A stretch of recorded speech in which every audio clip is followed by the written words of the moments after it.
ये कहानी एक नाबालिग लड़की की है जो सोशल मीडिया पर एक लड़के के प्यार और शादी के वादों में फंस गई थी और अपनी छोटी सी दुनिया छोड़कर उस लड़के से मिलने के लिए निकल पड़ी।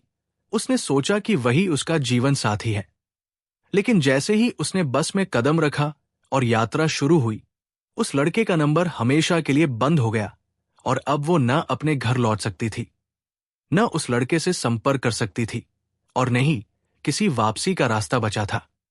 बस में उसके अलावा एक नौजवान कंडक्टर भी था, रविंद्र, जिसे सब प्यार से रवि कहते थे, जो मुसाफिरों का यान रखते हुए अचानक उस घबराई हुई लड़की को देखकर परेशान हो गया, क्योंकि अकेली लड़की, कॉलेज की यूनिफॉर्म, शाम का समय और लंबा सफर, सब कुछ उसके मन में चिंता और सवाल पैदा कर रहा था।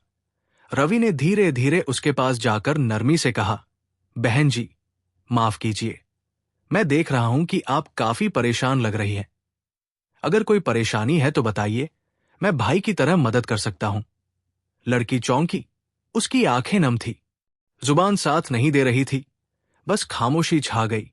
धीरे धीरे उसने कहा, भाई, मैं मुंबई जा रही हूं, एक लड़के से मिलने जिसने मुझसे सोशल मीडिया पर बात की थी और प्यार का वादा किया था। रवि ने अंदर ही अंदर गहरी सांस ली, लेकिन चेहरे पर कोई भाव नहीं दिखाया। वो जानता था कि अब डांटना या शर्मिंदा करना सही समय नहीं है। लड़की ने बताया कि शुरू में वो बस सामान्य बातें करता था, फिर कहने लगा कि वो मुझसे प्यार करता है और मुझसे शादी करना चाहता है। उसके घर वाले व्यस्त रहते थे, मम्मी सुबह से रात तक काम करती थी, पापा चुप रहते थे और भाई बहन भी अपने कामों में व्यस्त थे। लड़की ने महसूस किया कि वही लड़का उसकी भावनाओं को समझता है और उसने बिना किसी को बताए छुपकर बस में बैठ गई। जैसे ही बस चली, उसने तुरंत कॉल की, लेकिन उसने फोन नहीं उठाया। बार बार कोशिशों के बावजूद कोई जवाब नहीं आया, नंबर बंद हो गया। लड़की की बेचैनी बढ़ने लगी। वो खिड़की से बाहर देखती, मोबाइल घूरती, कभी आंसू झलकते और नजरें झुका लेती। रवि, जो मुसाफिरों का ध्यान रख रहा था, बार बार उसकी तरफ देख रहा था और आखिरकार उसने नरमी से कहा कि मैं आपकी मदद करना चाहता हूं। धीरे धीरे लड़की ने अपनी पूरी कहानी बतानी शुरू की कि वह किसी पर भरोसा कर बैठी थी, जिसने उसे धोखा दिया और नंबर बंद कर दिया। उसकी आवाज टूट चुकी थी, आंसू उसके गालों पर बह रहे थे। बस में अजीब सी खामोशी छा गई। रवि ने उसे सांत्वना दी कि ऊपर वाला हर किसी को मौका देता है संभलने का। जो हो सकता था वो नहीं हुआ, और अगर तुम चाहो तो मैं तुम्हारे घर वालों से बात कर सकता हूं। लड़की ने कांपते हाथों से अपनी मम्मी का नंबर रवि को दिया। रवि ने तुरंत कॉल किया और दूसरी तरफ से पिता की आवाज आई, जो चिंतित और डर के मिश्रण में थे। रवि ने समझाया कि उनकी बेटी सुरक्षित है और बस में है। माता पिता की आंखों में राहत और आंसू दोनों थे।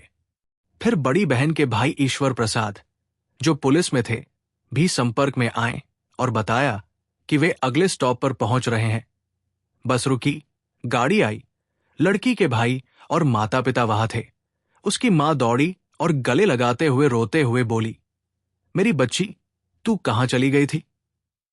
पिता भी आगे बढ़े और बेटी को अपने सीने से लगा लिया। रवि ये सब देख रहा था। उसने महसूस किया कि एक टूटा हुआ रिश्ता फिर से जुड़ गया है।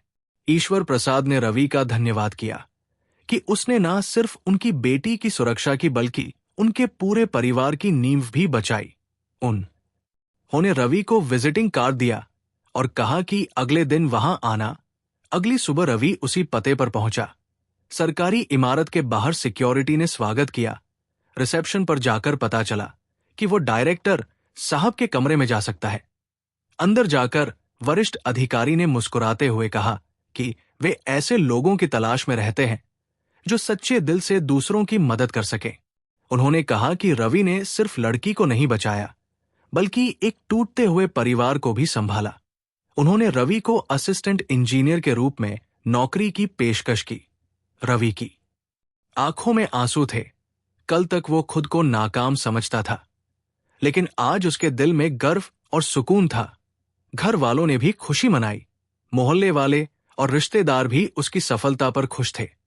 रवि ने जाना कि ये मुकाम सिर्फ डिग्री से नहीं बल्कि ईमानदारी, सच्चाई और सही फैसले से मिलता है।